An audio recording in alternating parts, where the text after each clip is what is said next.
بسم اللہ الرحمن الرحیم۔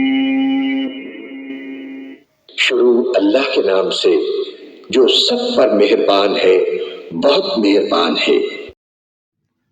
حضور اکرم صلی اللہ علیہ وآلہ وسلم نے فرمایا، انصار سے محبت رکھنا ایمان کی نشانی ہے، اور انصار سے کینہ رکھنا نفاق کی نشانی ہے۔ صحیح بخاری حدیث نمبر 17۔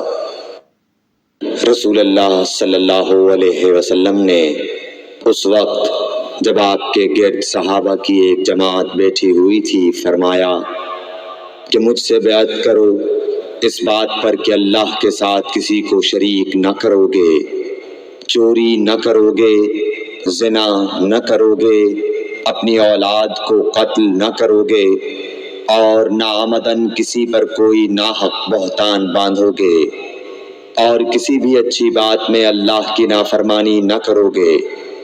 جو کوئی تم میں اس عہد کو پورا کرے گا تو اس کا ثواب اللہ کے ذمے ہے، اور جو کوئی ان بری باتوں میں سے کسی کا ارتکاب کرے اور اسے دنیا میں اسلامی قانون کے تحت سزا دے دی گئی تو یہ سزا اس کے گناہوں کے لیے بدلہ ہو جائے گی، اور جو کوئی ان میں سے کسی بات میں مبتلا ہو گیا اور اللہ نے اس کے گناہ کو چھپا لیا تو پھر اس کا معاملہ اللہ کے حوالے ہے، اگر چاہے معاف کرے اور اگر چاہے سزا دے دے۔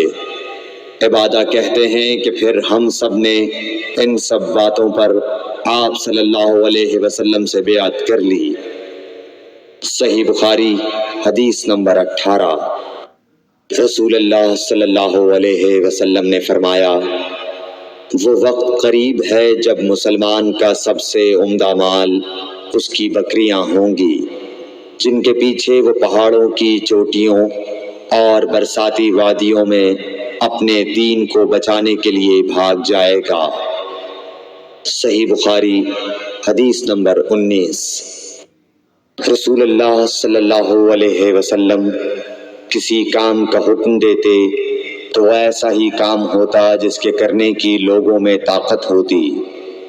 اس پر صحابہ کرام نے عرض کیا کہ یا رسول اللہ، ہم لوگ تو آپ جیسے نہیں ہیں، آپ تو معصوم ہیں اور آپ کی اللہ پاک میں اگلی پچھلی سب لغزشیں معاف فرماتی ہیں، اس لیے ہمیں اپنے سے کچھ زیادہ عبادت کرنے کا حکم فرمائیے۔